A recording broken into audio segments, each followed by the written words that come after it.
नमस्कार मित्रांनो, आपल्या सर्वांचं ड्रॉइंग पेंटिंग ट्युटोरियल ह्या यूट्यूब चॅनलमध्ये सहर्ष स्वागत आहे. आज आपण एका लहान हत्तीचं ड्रॉइंग बनवणार आहोत.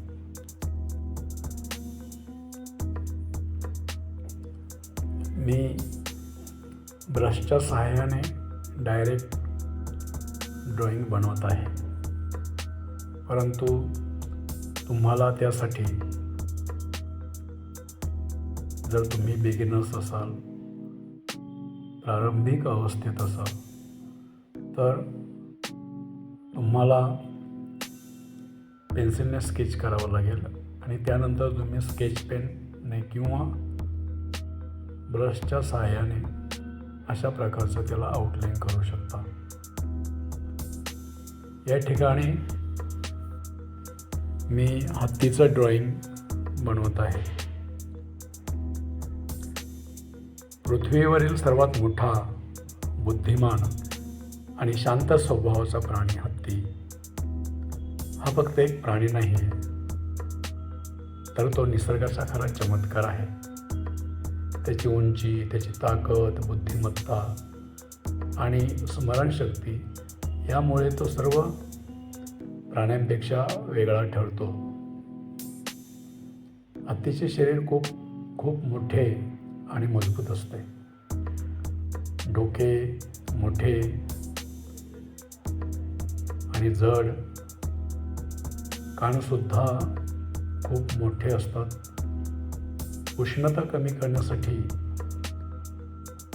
या कानांचा उपयोग हत्ती करत असतो.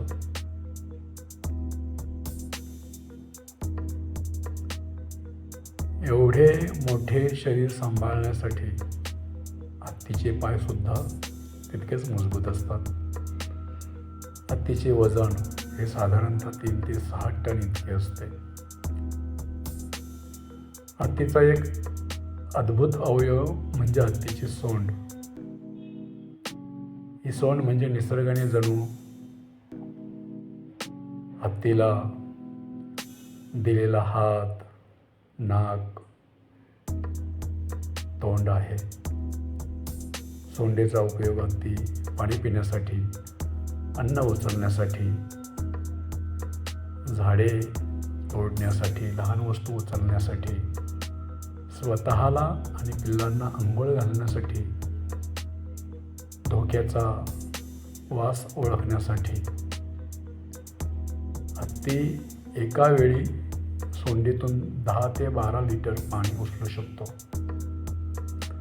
हत्ती हा जगातील सर्वात बुद्धिमान प्राण्यांपैकी एक प्राणी आहे. हत्तीला खूप चांगली स्मरणशक्ती असते. तो माणसाचा आवाज ओळखतो, भावना ओळखतो. आनंद, दुःख, राग. मरण पावलेल्या हत्तीची आठवण ठेवतो. म्हणूनच म्हणतात हत्ती कधीच विसरत नाही.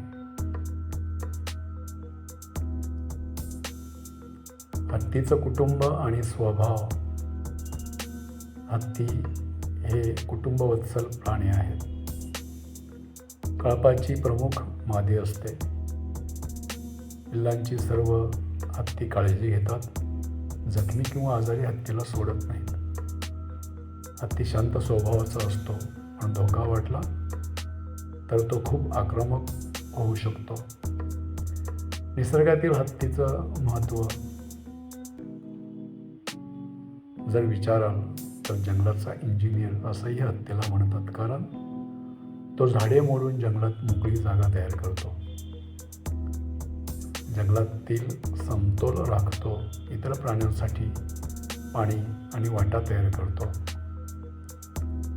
हत्ती नसला तर जंगलाचा संपूर्ण समतोल बिघडू शकतो. भारतीय संस्कृतीत हत्तीचं महत्त्व खूप आहे. भारतात हत्तीला खूप पवित्र मानलं जातं.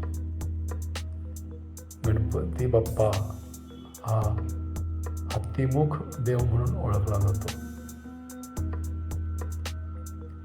राजे महाराजांच्या काळात हत्ती सैन्यात वापरले जात.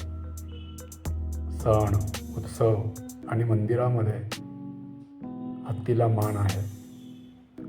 थोडक्यात हत्ती म्हणजे शक्ती, बुद्धी, समृद्धी,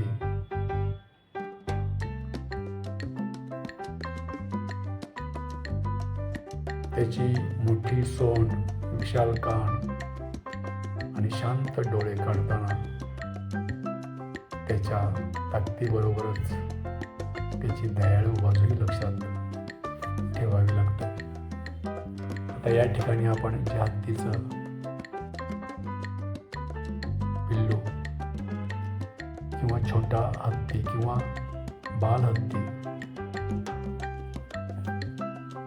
याचं चित्र आपण या ठिकाणी काढलेलं आहे. त्या ठिकाणी त्याच्या डोक्यावर, त्याच्या गळ्यामध्ये, त्याच्या कानामध्ये आपण काही अलंकार पेंटिंग केलेले आहेत. त्याचबरोबर त्याच्या अंगावर असलेली शाल, यामुळे हे हत्तीचं जे बालरूप आहे ते खूप सुंदर आणि देखणं दिसत आहे. हा बाल हत्ती असल्यामुळे या हत्तीला आपण दात काढलेले नाहीत, कारण लहान हत्तीला दात नसतात. तो जसा मोठा होतो एक तास नसे त्याला हळूहळू दात येतात. म्हणून या ठिकाणी आपण हत्तीला दात काढलेले नाही आहेत. तर अशा प्रकारचे आपले हत्तीचं चित्र जवळजवळ पूर्ण झालेलं आहे. आपणही या हत्तीचं चित्र काढण्याचा प्रयत्न करा. आता मागच्या बाजूला आपण